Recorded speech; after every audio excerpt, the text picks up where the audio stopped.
Hello প্রিয় বন্ধুরা, কেমন আছো? আশা করি সকলেই ভালো আছো। আবারও চলে আসলাম নতুন একটি গল্প নিয়ে। গল্পটি শেষ পর্যন্ত শুনলে তোমাদের দাঁড়িয়ে যাবে। ভার্সিটি লাইফের শুরু থেকে অনেক বছর ধরে গ্রামে যাওয়া হয়নি। এর মধ্যে পড়াশোনা শেষ করে ২-৪টি চাকরি পাল্টেছি। কয়েক মাস আগে বিয়েও করে ফেলেছি। ছোটবেলা থেকেই মফস্বলের মাটির সোদা গন্ধ আমার প্রিয়। একসময় স্কুলের ছুটি শেষ হয়ে গেলেও মায়ের কাছে আরও ২-৪ দিন থাকার বায়না ধরে কান্নাকাটি করতাম। শহুরে ঘিঞ্জি পরিবেশ, দূষিত আবহাওয়ায় একসময় দম বন্ধ হয়ে আসত। বড় হবার সঙ্গে সঙ্গে কেমন করে যেন বাতাসে সীসার গন্ধকে আপন করে নিতে শিখলাম। গ্রামে বাবার বসতভিটা বলে যে কিছু আছে তা ভুলেই যেতে বসেছিলাম। হঠাৎ ছোট চাচার চিঠি পেয়ে অতীতের সব স্মৃতি মনে পড়তে লাগল। আকবর চাচা আমার চেয়ে ২-৩ বছরের বড়। অনার্স কমপ্লিট করে সদরের পৈতৃক ব্যবসা দেখভাল করছেন। বড় ৪ ভাইয়ের পর ছোট চাচা অবশেষে বিয়ে করতে চলেছেন। পাত্রী পার্শ্ববর্তী গায়ের, অনেকটা প্রেমের বিয়ে বলা চলে। তবে ২ পরিবারের সম্মতিতে বিয়ে হচ্ছে। এমনিতে গায়ে যাবার কোনো ইচ্ছে আমার ছিল না। তবে আমাদের দুজনেরই লম্বা একটা ছুটি রয়েছে সামনে। ছুটিতে এদিক ওদিক যাবার প্ল্যান করছিলাম কিছুদিন ধরে। সাদিয়া যেহেতু আমাদের গ্রামের বাড়িতে কখনো যায়নি, ভাবলাম এই সুযোগে দুজনে ঘুরে আসুক ছোটবেলার আবেগের স্থানগুলো থেকে। বাধাছাদা করে বিয়ের ৪ দিন আগে এসি বাসে করে রওনা দিলাম। পরন্তু বিকেলে বাস থেকে নামতেই মফস্বল শহরের পোড়া তেল ও মাটির গন্ধ নাকে এসে ধাক্কা দিল। রিকশা করে ৮ ঘণ্টা পর বাড়ির উঠোনে এসে নামলাম। আকবর চাচা নতুন ঘরের বারান্দায় বসে কয়েকটা লোকের সঙ্গে আলপচারিতায় মগ্ন ছিলেন। রিকশার টুংটাং বেলের শব্দ শুনে আমাদের দেখে হৈ হৈ করে এগিয়ে এলেন। ছোট বড় চাচাত ভাই বোন, চাচা চাচিরা এসে ঘরে ভিড় করতে লাগলেন। এতদিন পর তাদের দেখতে আসার কথা কিভাবে মনে পড়ল, সবার মুখেই এই প্রশ্ন। কিছু না বলে জবাবে আমি শুধু হাসি। সাদিয়া এমনিতে বেশ ব্যক্তিত্বপূর্ণ মেয়ে, কিন্তু গ্রামে এত মানুষের ভিড়ে সে মাথায় বল করে ঘোমটা দিয়ে বসে আছে। হা হু করে চাচিদের প্রশ্নের সংক্ষিপ্ত জবাব দেওয়ার চেষ্টা করছে। ছোট ছোট ছেলেমেয়েরা হা করে সুন্দরী বউয়ের দিকে চেয়ে আছে দেখে আমার খুব হাসি পেল। হাত মুখ ধুয়ে বরচাচির ঘরে গরম ভাত, ডিম ভাজি ও মুগ ডাল দিয়ে আয়েশ করে খেয়ে বাড়ির বাইরে বেরোলাম। পরিচিত খাবারের স্বাদও গ্রামে এলে কেমন বদলে যায়। মাটির রাস্তায় পাশাপাশি হাঁটতে হাঁটতে বউ বলল, চাচির রান্না খুব ভালো হয়েছে। আমি সায় দিয়ে বললাম, ছোটবেলায় গ্রামে এলে সবসময় বরচাচির ঘরেই খেতাম। উনি যা রাঁধেন সবই অমৃতের মতো লাগে। পূব দিকে বিলের ধারে আমাদের জমিগুলোতে নানা ধরনের সবজির চাষ হয়েছে। বউকে ঘুরিয়ে ঘুরিয়ে সব দেখিয়ে সন্ধ্যার পরপর বাড়ি ফিরলাম। রাতে উঠোনে জ্বালানো আগুনের চারপাশে বসে অনেকদিন পর প্রাণভরে গল্প করলাম সবার সাথে। সাদিয়াও এর মধ্যে গায়ের সহজ সরল মানুষগুলোর সঙ্গে মানিয়ে নিয়েছে। রাতের খাবার খেয়ে 8:30টার দিকে চাচাতো ভাইয়ের দেখিয়ে দেয়া ঘরে এসে ঢুকলাম। বিয়ে উপলক্ষে অনেক মেহমান হাজির হয়েছে। আমার ঘরে 2 দিন আগে অন্য কোনো অতিথি ঠাঁই হয়েছে, তাই মেজ চাচার ঘরে আমাদের জায়গা হয়েছে। মেজ চাচার নতুন ঘরে ঢুকে দেখি আমাদের ব্যাগগুলো এখানে এনে রাখা। ঘরে আসবাবপত্র তেমন কিছু নেই। পাকা নতুন ঘরটিতে চাচা এখনো উঠেননি বলে মনে হচ্ছে। ঘরের মাঝখানে সেগুন কাঠের বিশাল খাট। নতুন খাট থেকে বার্নিশের গন্ধ বেরোচ্ছে। খাটে বিছানো পরিষ্কার চাদরের দিকে তাকিয়ে ধপ করে গা এলিয়ে দিতে মনে চাইল, তবে তা করা সম্ভব নয়। বরখাট বলে লম্বালম্বিভাবে শোয়ার ব্যবস্থা না করে পাশাপাশি 4টি বালিশ রাখা হয়েছে। অনেক অতিথি ইতোমধ্যে চলে আসায় বেড শেয়ারিং না করে উপায় নেই। বিছানায় তখন একটি মহিলা ও পুরুষ একপাশে শুয়ে নিজেদের মধ্যে কথা বলছে। আমাদের দেখে লোকটি নিজের পরিচয় দিল। ছোট চাচার বন্ধু, নাম সোহেল। মহিলাটি তার স্ত্রী। লোকটি বেশ মিশুক ধরনের। তাদের বয়সও আমাদের মতোই হবে আন্দাজ করলাম। এটা সেটা নিয়ে কথা বলতে বলতে শুয়ে পড়লাম। সাদিয়া মাঝখানে মহিলাটির পাশে, আমি খাটের পায়ের দিকে শুলাম। সোহেল দম্পতিও আমাদের মতো জার্নি করে ক্লান্ত। বেড সুইচ টিপে লোকটি বাতি নিভিয়ে দিলে চোখ বুঝলাম। 9টার সময় ঘুমানোর অভ্যাস আমাদের নেই। বাসায় ফিরতে ফিরতেই কখনো কখনো 9টা বেজে যায়। বাইরের ঝিঝি পোকার ডাক আর নতুন পরিবেশে এত তাড়াতাড়ি ঘুম ধরবে বলে মনে হল না। 8 ঘণ্টার মতো শুয়ে থাকার পর শরীরের ম্যাজম্যাজে ভাব কমে এল। না ধরছে ঘুম, না গল্প করা যাচ্ছে বউয়ের সঙ্গে। বিরক্ত হয়ে অন্ধকারে হাত বাড়িয়ে সাদিয়াকে খোঁচা দিলাম জেগে আছে কিনা বোঝার জন্য। আন্দাজ করে ঘাড়ের দিকে হাত বাড়ালাম, কিন্তু নরম কিছু ঠেকল হাতে। সাদিয়া একটু নড়ে উঠল। ক্লান্তিতে সারাদিন বউয়ের সঙ্গে কিছু করার কথা মাথায় আসেনি। হঠাৎ করেই প্রেমিক মন জেগে উঠল। হাত মুঠো করে শুরু করলাম। অন্য হাত রাখতেই সাদিয়া কাত হয়ে আমার দিকে ঘুরে এলো। বালিশে মাথা ঘষতে ঘষতে বামে সরে এলাম। বউয়ের কপালে ঠেকল। গোল করে ঠান্ডা চকাস শব্দে খেলাম। মাথার উপর ঘর ঘুটিয়ে ফ্যান ঘুরছে। আওয়াজ অন্যদের শুনতে পাওয়ার কথা নয়। শেষবার যখন গ্রামে এসেছিলাম তখনও বিদ্যুৎও ছিল না। বছর 4 আগে পল্লী বিদ্যুতের আওতায় মানুষ কৃত্রিম আলো বাতাসের দেখা পায়। কপালের পর নাকের ডগায়। গালের মসৃণ চামড়া হয়ে সাদিয়ার শুষ্ক নরম ভিজিয়ে খেতে শুরু করলাম। খেতে খেতে বউয়ের বাম হাতের জোর বাড়ালাম। বউ নিচ থেকেই এক হাত নামিয়ে সামনেটায় হাত দাতে শুরু করল। কবজির চাপ পড়ায় গিট খুলে আপনা থেকে হটকে গেল। অন্ধকারে 2 আঙুলে খুলতে পারলাম না। নড়াচড়ার ফলে খাট মাঝে মাঝে ক্যাচক্যাচিয়ে উঠছে। অপর পাশে শুয়ে থাকা দম্পতিটিও সম্ভবত দেরি করে ঘুমিয়ে অভ্যস্ত। তারাও এপাশ ওপাশ করে ঘুমানোর চেষ্টা করছে বলে মনে হল। মুখ ছাড়িয়ে পেছনে সরে এসে হাঁটুতে ভর দিয়ে বসলাম। বিছানা থেকে নামতে নামতে ভাই বললেন, বাইরে যাবা? গেলে আসো। খাট থেকে নেমে স্যান্ডেল পায়ে দিয়ে তার পেছন পেছন বাইরে বেরোলাম। গ্রামে এলে আর যাই হোক বেওয়ারিশ স্যান্ডেল পেতে অসুবিধা হয় না। ঘরের পাশে উঠোনের এক কোণে দাঁড়িয়ে চাচার বন্ধুটি সিগারেট ফুঁকছে। আমি কাছে যেতেই গোল্ড লিফের প্যাকেটটি বাড়িয়ে দিল, সঙ্গে লাইটার। একটি শলাকা টেনে ঠোঁটে চেপে আগুন ধরিয়ে ভুস ভুস করে ধোঁয়া ছাড়তে শুরু করলাম। শেষ করতে পারো নাই? আঙুলের ফাঁকে সিগারেট রেখে আমার দিকে তাকিয়ে প্রশ্ন করলেন। আমি বুঝতে পারলাম না। বুঝো নাই? হার্ড হয়েছিল তোমারটা, বলে আমার লুঙ্গির দিকে নির্দেশ করলেন। সুতি কাপড়ের সামনের দিকটা একটু বেশি উঁচু হয়ে আছে। ওহ, হা হা, আপনি লাইট জ্বালিয়ে ফেললেন তাই। আমি বিব্রত ভঙ্গিতে হাসার চেষ্টা করলাম। No problem, what happens? আমরাও ভাবছিলাম তোমরা ঘুমিয়ে পড়েছ। কতক্ষণ ধরে করতেছিলা? এই তো কয়েক মিনিট। হাত দিয়ে অবাধ্য শাবল চেপে ধরতে ধরতে বললাম। উনি সেটি লক্ষ্য করলেন। চাপ লাগতেছে? আমি বউকে নিয়ে বাইরে দাঁড়াই, তোমরা শেষ করে আস। আরে না না, সমস্যা নাই ভাই। ভাইয়ের অতি উৎসাহ দেখে ভিড়মি খেলাম।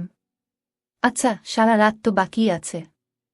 হে হে, বলেই বাম হাতে লুঙ্গির উপর দিয়ে নিজের শাবলটা কচলাতে শুরু করলেন।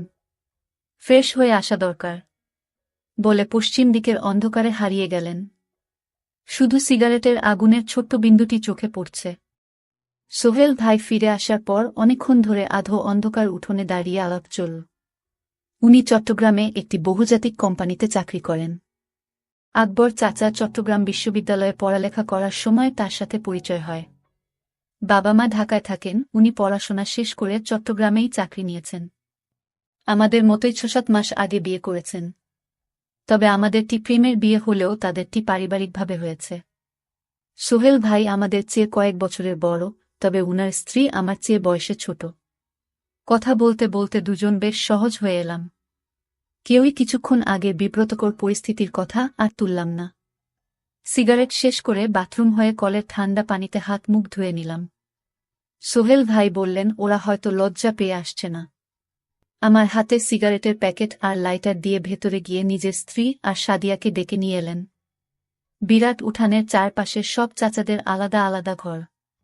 বাড়ির পশ্চিম কোণে বাঁশবাগানের পাশে পাকা বাথরুম এবং চাপকল। সাদিয়া এবং ভাবি মাথায় কাপড় দিয়ে আমাদের দিকে না তাকিয়ে সেদিকে চলে গেল ফ্রেশ হতে। ওরা ঘরে ঢুকে গেলে আমরাও ভেতরে এসে দরজা দিলাম। ক্লান্তিকর দিনের শেষে ভালোবাসায় সিক্ত তরল নিঃসরণ করতে না পেরে অতৃপ্তি নিয়ে ঘুমালাম। তাড়াতাড়ি ঘুমানোর পরও সকাল 8টায় ঘুম ভাঙল। জেগে উঠে দেখি সোহেল ভাই বা ভাবি কেউ বিছানায় নেই। সাদিয়া ঘরের এক কোণে রাখা ড্রেসিং টেবিলের সামনে বসে চুল ঠিক করছে। রাতের বিব্রত ভাব উবে গিয়ে খুশি খুশি ভাব দেখা দিয়েছে মুখ জুড়ে। চাচাত বোনেরা বলেছে নাস্তার আগে ওকে নিয়ে গ্রামে ঘুরতে বেরোবে, তাই হালকা সাজগোজ করে নিচ্ছে। বড় দুই চাচি ৩-৪ পদের পিঠা বানাচ্ছেন অতিথিদের জন্য। সকালের মৃদু ঠান্ডা বাতাস, ঘন কুয়াশায় ভাপ ওঠা পিঠা মন্দ লাগবে না। গ্রামে নাস্তা করতে করতে অনেক দেরি হয়ে যায়। বউ, সুবর্ণা ভাবি সহ আরও কয়েকজন শহুরে মেয়ে বউকে সঙ্গে নিয়ে চাচাতো বোনেরা বেরিয়ে গেলে। শার্ট গায়ে জড়িয়ে হাতমুখ ধুয়ে হাঁটতে হাঁটতে পশ্চিম দিকে এগোতে শুরু করলাম। বাঁশঝাড়, কলার বিশাল বাগান, আকাশচুম্বী শিমুল গাছের পর থেকে শুধুই বিস্তীর্ণ ফসলের মাঠ। নানারকম শাক সবজি ও বিশালায়তন পাটক্ষেতের মধ্য দিয়ে যাতায়াতের জন্য রয়েছে সরু আইল। প্রথমেই একটি কুমড়ো ক্ষেত।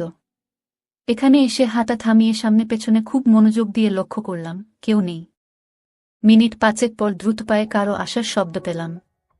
হ্যাঁ, লুনাই আসছে। আমাকে দেখে দূর থেকে চকচকে দাঁত ভাসিয়ে হেসে দিল। রবিন ভাই, কেমন আছো? কাছে এসে দাঁড়ানোর পর প্রথম প্রশ্ন। আমি ইতিবাচক জবাব দিয়ে কুশল বিনিময় সমাপ্ত করলাম। ছোটবেলায় লুনাকে শেষবার দেখেছি। কয়েক বছরে গায়ে গতরে অনকে বেড়ে উঠেছে। সাদা লোকাট কামিজে বেগুনি পলকা ডট ডিজাইন, ওপর থেকে সরিয়ে গলায় পেঁচিয়ে নীল। আমাদের বাড়ির কয়েক বাড়ি পরের এক চাচার মেয়ে লুনা। ফর্সা হাসিখুশি মেয়েটি মায়ের মতোই উচ্চতায় খাটো।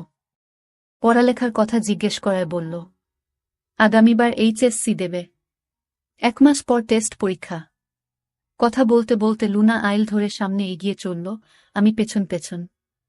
সোহাগ কোথায় তা জিজ্ঞেস করায় বলল সে জানে না। হাঁটতে হাঁটতে কয়েকটি জমি পেরিয়ে একটি পাটক্ষেতের সামনে দিয়ে যাবার সময় হঠাৎ থেমে ১০ ফুটি মোটা মোটা পাটগাছগুলো দুহাতে সরিয়ে ভেতরে এক পা রেখে লুনা পেছন ফিরে বলল, এই দিক দিয়ে আসো, রবিন ভাই। চারদিকে আরও একবার তাকিয়ে দুরু দুরু বুকে লুনার পেছন পেছন পাট সরিয়ে ভেতরে ঢুকে পড়লাম। ৪-৫ কদম যেতেই দেখা গেল পাট কেটে সরু পথ তৈরি করা আছে। হাঁটতে হাঁটতে ক্ষেতের মাঝখানে পৌঁছে দেখি বেশ খানিকটা পরিষ্কার জায়গা। আশেপাশের লম্বা পাট খোলা জায়গার উপর ঢলে পড়ায় সরু গলি বা চট বিছানো। এই জায়গাটুকু উঁচু কোনো স্থান থেকেও কারো নজরে পড়ার কথা নয়। স্যান্ডেল খুলে লম্বা করে পাতা চটের উপর দাঁড়িয়ে তার উপর ফেলে দিল লুনা। আমার তাড়াহুড়ো দেখে লুনা খিলখিলিয়ে হেসে ফেলল।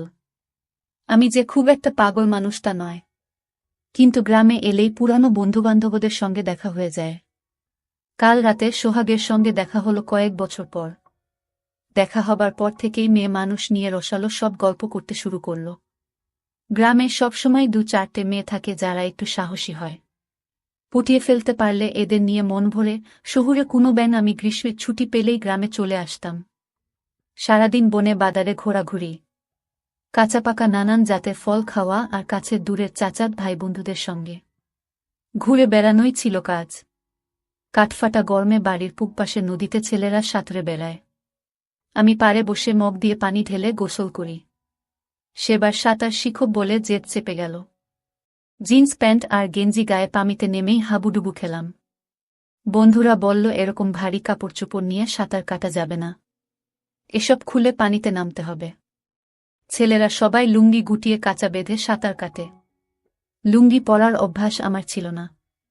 শহরে বড় হওয়ায় ছোটবেলায়ও কারো সামনে উন্মুক্ত হতে পারতাম না। সেদিন দেখা গেল জিন্স না খুলে সাঁতার কাটা সম্ভব হবে না। জেদ চেপে যাওয়ায় গেঞ্জি প্যান্ট খুলে নদীতে ঝাঁপিয়ে পড়লাম। নাকানি চুবানি খেতে খেতে প্রথম দিনই পানিতে ভেসে থাকার কৌশল অনেকটা আয়ত্ত করে ফেললাম। পাড়ে এসে উঠার পরপর ঘাটে দাঁড়ানো কিশোরী মেয়েরা আমাকে দেখে মুখ টিপে হাসতে শুরু করল। এত বছরে আমাকে কাপড় ছাড়া গোসল করতে দেখেনি কেউ। আজ সাঁতার কাটার লোভে দিগম্বর হয়েছি বলে বয়স্ক চাচিরাও কৌতুকপূর্ণ চোখে তাকান। কাপড় পরে বাড়িতে ফিরে আসার পর দুপুরে ভাত খেতে খেতে মেয়েদের হাসাহাসির কারণ বুঝতে পেরে নিজেকে আস্ত গাধা বলে মনে হল। ২-১ বছর আগেও আমার বয়সী ছেলেপেলেরা গায়ে পানিতে ঝাঁপাত। আগমনের পর সবাই কাঁচা বাঁধা শুরু করেছে।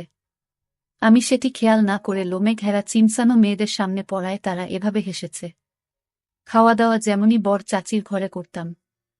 রাতে ঘুমানোর বেলায়ও এঘর ওঘরে বন্ধুদের সঙ্গে থাকতাম। সেদিন রাতে বিছানায় শুয়ে ৪ জন গল্প করছি। কথায় কথায় সোহাগ সাঁতারের কথা তুলল। বলল, কালো আমার উন্মুক্ত হয়ে পানিতে নামা উচিত। এ কথা বলার কারণ হলো আবারও মেয়েদের সামনে আমাকে হাসির পাত্র হতে দেখা। আমি প্রতিবাদ করে বললাম, বাচ্চা থেকে বুড়ি সবাই যেভাবে আমার দিকে তাকাল, তাতে আর কখনোই প্যান্ট ছাড়া তাদের সামনে পড়তে চায় না। খোকন নামের ছেলেটি বিছানার অন্য পাশ থেকে বলল, আমার দেখে মেয়েরা হেসেছে। খোকনের কথার পিঠে সোহাগ জিজ্ঞেস করল আমারটা দাঁড়ায় কিনা। ইতস্তত করে বললাম, মেয়েদের নিয়ে চিন্তাভাবনা করলে লম্বা আর শক্ত হয়। খোকন জানতে চাইল আমি কাজ শুরু করেছি কিনা। প্রথমে ওসব ব্যাপারে কথা বলতে চাইছিলাম না, কিন্তু ওদের জোড়াজুড়িতে মাঝে মাঝে হাতের কাজ করার কথা বললাম। হাতের কাজ শেষ হলে যে অস্বাভাবিক আনন্দ দেহ ঠান্ডা করে দেয় এ ব্যাপারেও বললাম। খোকন জিজ্ঞেস করল, পক্ষী দাঁড়ালে এটি দিয়ে কিভাবে মেয়েদের সঙ্গে ধুপুর ধাপুর করতে হয় তা জানা আছে কিনা। আঞ্চলিক নামের ব্যাপারে পূর্বে কোনো ধারণা ছিল না, তবে ইচড়ে পাকা বন্ধুর বাসায় ভিসিআরে ভিডিও দেখে ভালো ধারণা অর্জন করেছিলাম। বন্ধুটি বাবার মুভি কালেকশনের মাঝে কতগুলো ওই টেপ পেয়ে যায় এবং ঘনিষ্ঠ ২-৩ জনকে দেখার সুযোগ দেয়। খোকনকে বললাম, ধুপুর ধাপুর করার পদ্ধতি জানা থাকলেও কখনো করার সুযোগ হয়নি। শুনে ওরা অন্ধকারে কিছুক্ষণ মুখ চাওয়াচাওয়ি করল। খোকন বলে উঠল, কাইলকা দুপুরে আমাগো লগে আইবা গোছল কইরা, তোমারে মজার জিনিস দেহামু। আপনির বউ কই রবিন ভাই? শক্ত কাপড়ের প্রশ্ন শুনে কল্পনা থেকে বাস্তবে ফিরে এলাম। বাড়ির মেয়েদের সাথে ঘুরতে গেছে মনে হয় বলতে বলতে টেনে তুলতে শুরু করলাম। লুনা হাত উঁচু করে তুলে ধরে সাহায্য করল। আপনের বউ নাকি খুব সুন্দর, আমারে দেখাইবেন না? ডান হাত পেছনে এনে দিয়ে লুনা জিজ্ঞেস করল। হুই, আজকা আইসা পইডো বিকাল কইরা, আলাপ করাইয়া দিমু? কাপা ধরা গলায় জবাব দিলাম।